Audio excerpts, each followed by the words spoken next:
Do you want to build a life-size bust of K2SO? Well, let me show you how. Hi everybody, welcome back to the channel. My name's Luke, and in this video, I'm going to be building a K2SO bust. For the reason for this is Andor Season 2 comes out for tomorrow. So I thought it'd be a bit of a fun build to be trying something a little bit different. I don't typically make busts, so let's try and make one. We've got some moving arms, we've got a moving head, like that. And we got a lot of weathering, as you can kind of see. A lot of different yellows, some black washes around the back, and a lot of alcohol inks and some pretty cool stickers that we're going to be adding on a little bit later. So the first thing we need to do is go and get some files, get them printed, get them sanded, and then we'll talk about the rest.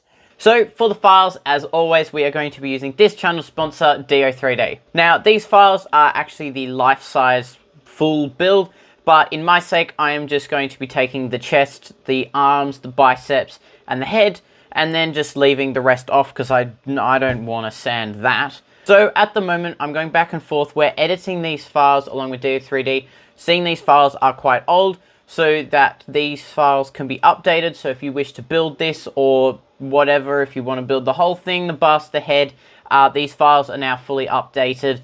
The eyes are now separate. A lot of the greebly pieces are separate, making all the whole printing experience a lot easier and also using a lot less waste. So this build will have quite a bit of a mix between the resin printing and FDM. The FDM will most likely be the whole chest bit and these arms, but the head might fit, maybe the base bit, but the big head might have to be FDM'd. I'm not sure on scale yet. The eyes, this little greebly mouthpiece, this whole joint for the neck and the eyes, this underside piece, and a lot of the details that are on the chest will be resin printed, as DO3D has actually been kind enough to cut this up and have them into separate little pieces just to make the whole build experience a lot easier and also detailed when it comes to sanding. So if you're interested in building these files, any helmets, suits, props, as always, don't forget to use CRE8 at checkout and you'll get yourself 20% off your orders to get on with more build projects like these ones. So massive thank you to this channel sponsor, DO3D, for helping out as always. So without further ado, let's get on with figuring out the orientations on these prints, getting them printed and sanded. Alright, so K2SO has, I've got its chest printed, which the back has been sanded, the front has not. I've got both the shoulder and biceps, the neck, everything else, but I have yet to prime these. Now the reason I haven't primed these is I'm going to be battle damaging this K2SO. I don't want it clean, I kind of want him a little bit scarred and damaged, as it's at the Battle of Scarif. I don't actually remember if he gets battle damaged or not. I think he dies. I can't really remember, I haven't watched Rogue One in a very long time, but I want to kind of damage it up, just sort of like have a little bit of fun with it. Now for this battle damaging, we're going to have a few scars and scratches over it for starters. So the first thing I'm going to do is go through with a soldering iron and do these damages first, so that then the primer can seep into these, rather than say paint the whole thing, then do the damage, and then we get this blue or the yellow or red filament look underneath it, and then sort of ruin our whole effect.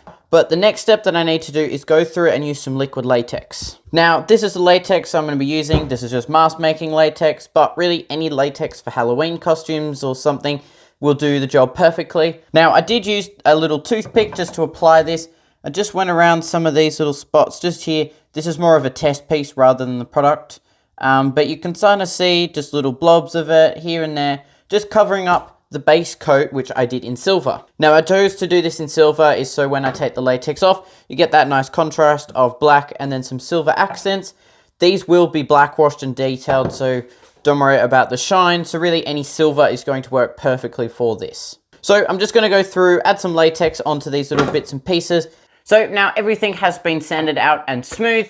Now, if you are interested in that whole sanding tutorial side, I have a video dedicated to that entirely, which I'll leave a link down in the description. Now, in terms of paint. So the first thing, like I said, with our latex is we're spraying some silver down first so that then we can cover it with latex to then do our black. So for the silver paint, I ended up going with some NTN Pro. This is their aluminum silver. The reason I went with this is it sprays really, really nicely because it's MTN and it's gonna work really well with the rest of the paints that we're going to be using. So I just did a nice light coat. I only did one because that's all we really need. It's because it's just to have that aluminum base to then weather it and damage it later. Over the top of all of this, I'm using some NTN Pro in some flat black.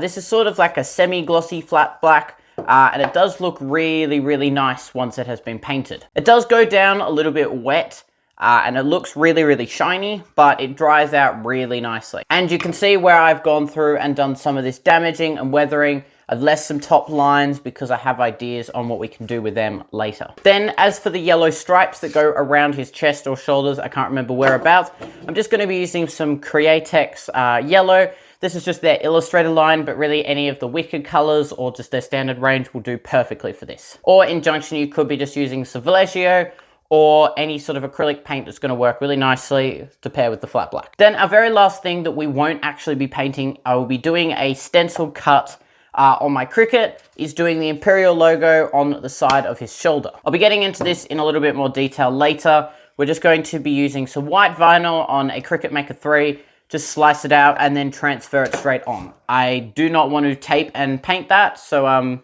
sort of cheating. But then that's it for paint. It's a really nice, simple, easy paint job. I am realizing how short I am on time, so I am definitely pushing, but it's going to be dried really quickly. So the next thing we'll do is do our little... Alright, so now on to doing some vinyl. Now, this is the shoulder that I'm going to be doing it on. I've just measured from each side. We've got about 60 mil to play with. So I've just searched for the Imperial logo. This is the one that I found. I've just imported it into the Cricut software, read it at about 60 centimeters or 60 mil, and this will be perfect for what we need. Now, I have made sure and gone through and extracted all of the internal details so that when we remove this, it'll go down in the correct orientations, not in reverse, if that makes sense. But if you also don't have a Cricut, that's not a problem at all. Any local printing place will do it as well.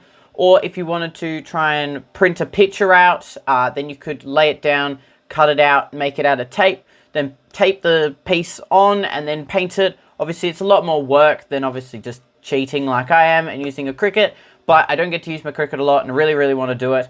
And it's going to save me a lot of time. So yeah, that's what I'm all about.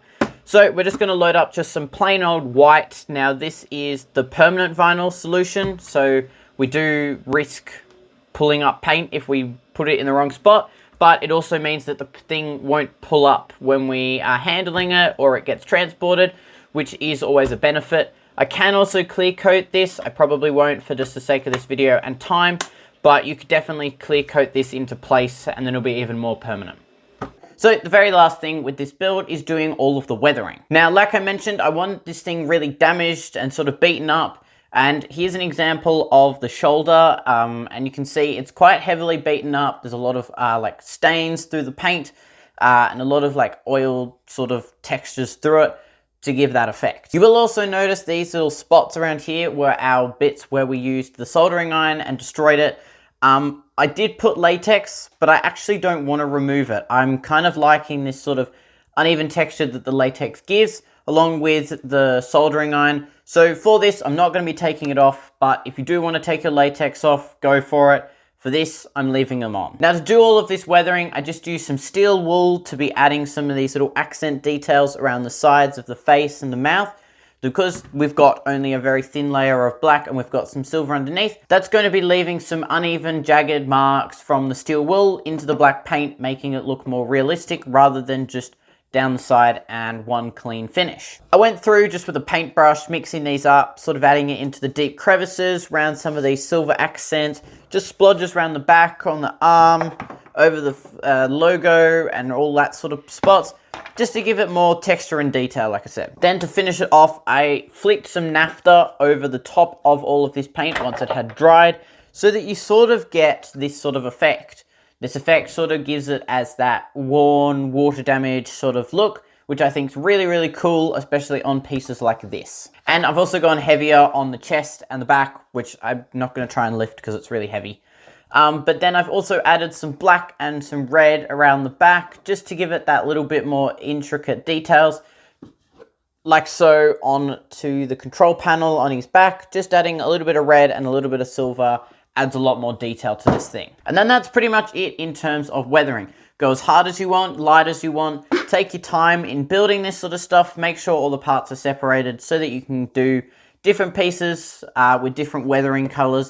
Like underneath, I've added this more greened effect. I like the green underneath. It feels like it's been not washed underneath, whereas if it got weathered from the front, all of the rest of the suit and the armor would be cleaned, whereas the mold and that moss would be growing underneath in the areas that didn't get washed. But really, it's just a lot of creative process. Just play around. If you don't like it, wipe it off, clean it off, start again. But that's all I did for the weathering. And, well, that's the finished product. It turned out pretty well, seeing how much I rushed it. I didn't think it would actually look as decent as it would. There are a couple imperfections here and there around the build, but I'm pretty happy with how it turned out. I have no idea where this is going to be living, but most likely in the garage, maybe up on the wall, maybe up on a stand. But it is still a pretty cool wall piece to have, especially seeing how big it is, and it's also a really cool thing to have for Andor Season 2. So I hope this video helped you maybe build this or understand maybe some weathering techniques, or just having a bit of fun building something random. I don't usually do busts. I make more Iron Man suits that then have a bust, but I mostly make helmets, so it is definitely fun to have something full scaled. Now, I did lie in my thumbnail, it is not full, like, life size. That would have taken days to do on my printer. It's only 80%, but it is still pretty decently sized, and no one is really going to tell the difference. So, thank you so much for watching this video. Don't forget to subscribe, because for next week, we have Star-Lord's Blaster, which will be all made of Lumiluster, with a bunch of fun painting techniques, some opaque transparencies, and some carbon fiber hydro dipping, which will be really fun. So definitely do stay tuned on that. But without further ado, time for the final result.